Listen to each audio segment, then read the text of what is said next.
Hi Soul class. I'm missing you incredibly, and I wanted to take this opportunity to continue to read from our book Treason. I'm sure we're all really wanting to find out what's been happening to William and his sister Marjorie, and to see whether Brother John, how he's getting on. So I'm going to continue from where we've left off with the chapter Brother John Comes Home. Find somewhere comfortable to sit, and off we go. The shepherd hut was a mile or so from the house, on a windy hill leading up to the moors. We went on foot, and I was carrying a basket of food from the kitchen. New bread, ham and cheese, a handful of cherries from the orchard. I was so anxious to see Brother John again that I ran ahead of my father and burst into the hut without knocking. I was taken aback to see what looked to be an old man in the hut, as frail and as thin as the yard brush. His hair was white and matted, his feet swollen, and his skin worn leathery with weather. Surely Joan had been mistaken.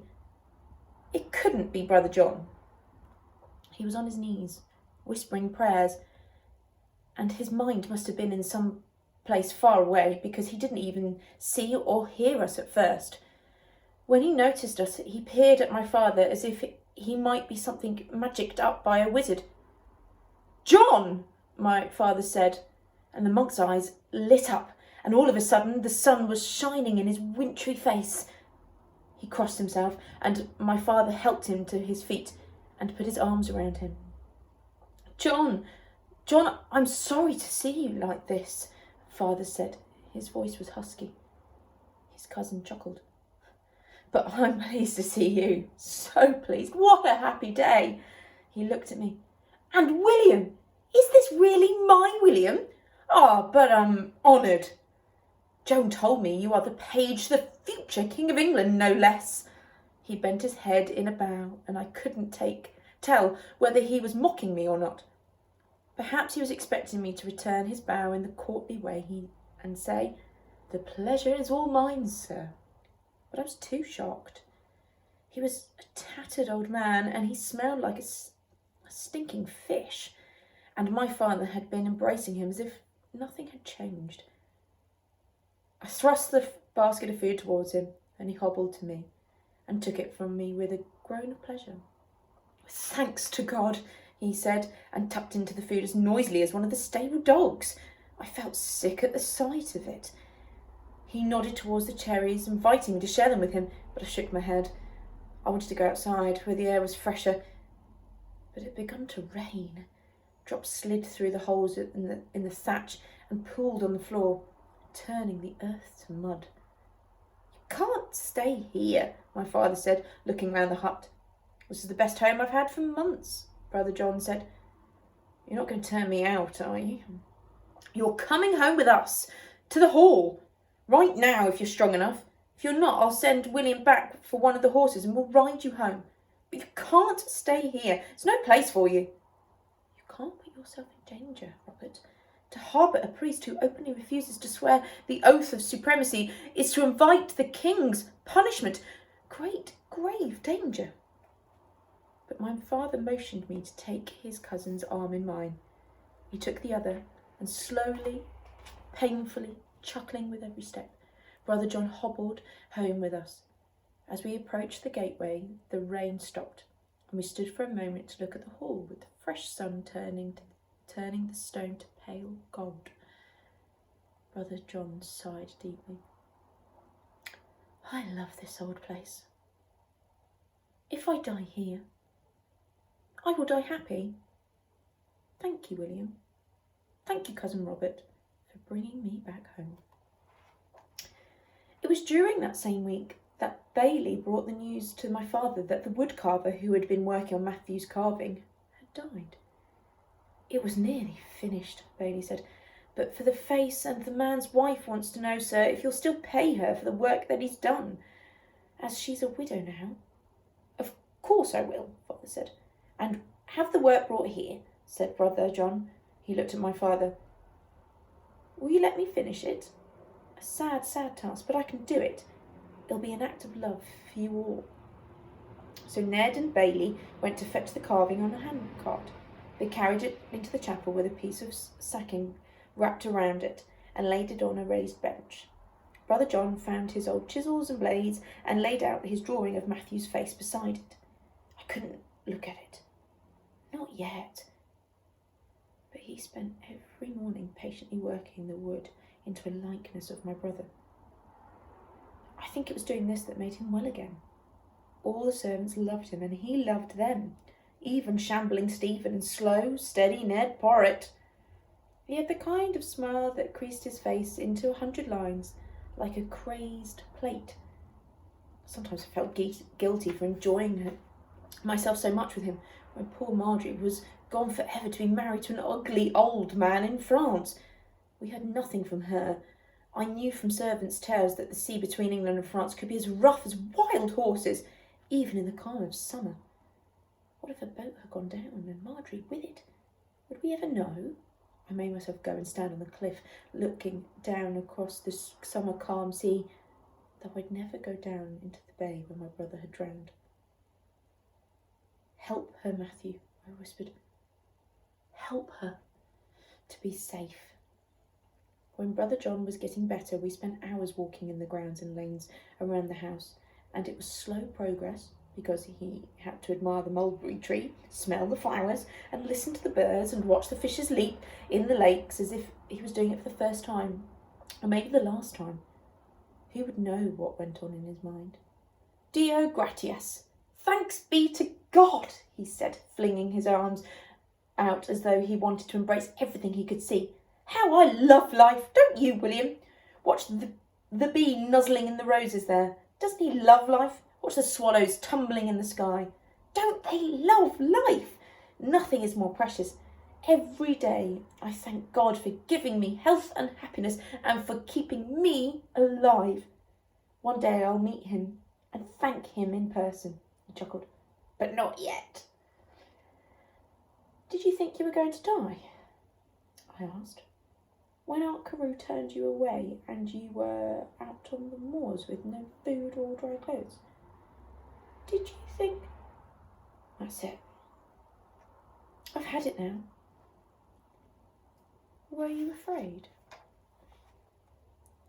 I wanted to think that my father and I had saved his life, and I wanted to punish Aunt Carew in my thoughts. How could anyone be so cruel to someone like Brother John? "Afraid? No, I was never afraid," he said. "You can only die once after all. It might be the plague that takes you away, and you could be one of hundreds, oh, thousands, to die of it that week. Or it could be the sweat or the hunger or the gallows or a bolting horse, but it only happens once. So why be afraid? And remember, leaving this life takes you into the next, to the kingdom of heaven, William." He talked to me in Latin and wouldn't let me reply in English. If I did, he would look at me with a blank smile on his face, as if he hadn't understood a word of it. Before I went to court, I used to get in a complete tangle with my Latin, angry with myself. I couldn't say what I really wanted to say. I couldn't even put all of my thoughts into English. Now I could do it almost without thinking. But I still didn't like it. "Oh, what's the point of this?" I shouted at last in English. I picked up a stone, hurled it into the lake, and we both had to jump back because of the huge splash it made. Brother John put both his hands on my shoulders, serious for a moment. "You must speak Latin, William. It's the language of the world. One day you may be a traveller. If you stay with the king and the court.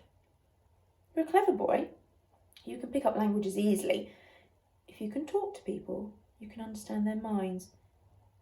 If you understand people, you'll love them. Nothing is more important than to understand people and to love them." It took me a few minutes to translate all that. I couldn't possibly love everyone. I was thinking of Aunt Carew and Percy Howard.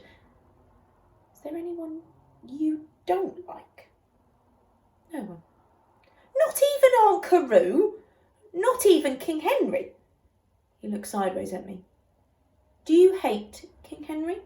No, I admitted. He's kind to me, and he laughs and sings a lot, but I think that's because he's with Prince Edward whenever I see him. He's always happy then. Everybody around him seems to love him. Do they? I thought for a minute, remembering all the bowing and smiling that went on in court, everybody hanging on to everything the king said, as if every word he spoke was made of pure gold. They act as if they do, I said. Brother John put his head to one side. Well, that's different. I knew he was right. They acted as if they loved him because they were afraid of what he might do to them if they didn't. I know they're afraid of him too. He has terrible rages, and he had Queen Anne put to death, his own wife. And he closed down all your monasteries, and he threw everyone out. He turned out thousands and thousands of poor and sick people, and he left them to beg and starve on the streets. Don't you hate him for that? What good does it do to hate him? Father John picked up a pebble and tossed it into the lake. Watch the ripples. Ripples of love, ripples of hate. They all spread out from there. You can't stop them. Which would you rather spread if you were that pebble? He turned to go back to the hall and heard the sound of horses cantering up the lane. We watched them from across the meadows, shielding our eyes against the sun. 2 horsemen arrived at the hall door, dressed in the rich velvets of noblemen. I groaned. It must be something to do with Aunt Carew, I thought. No one important ever came to Montague Hall except by her invitation, and even then they hardly ever accepted, because it was so far from London. And because it was so far, if they did come, they stayed for days and days. We had to feed them and entertain them. Margie was made to dress up and sing and play music for them. I had to fish and hunt with them. But Aunt Carew was in France. Why would anyone come when she was away? A few servants scurried out to meet the visitors, followed by my father. Now we could see their servants going into the stables with Ned, leading their sweating horses into the cool. Was your father expecting visitors? Brother John asked. No, I said. I felt bitterly disappointed. I didn't want to share our summer together with anyone. I hope they won't stay long. Brother John shaded his eyes with his hand. One of them is a boy, not much older than you. A friend for you, William. Better than spending your time with 2 dusty old men. You go and greet them, I'll walk on. He hurried away from me and was soon lost from sight among the trailing willow trees. I went slowly up to the house. My heart was heavy. The riders had dismounted. The older, one talking to my father. They obviously knew each other. The younger one turned, scowling as I approached.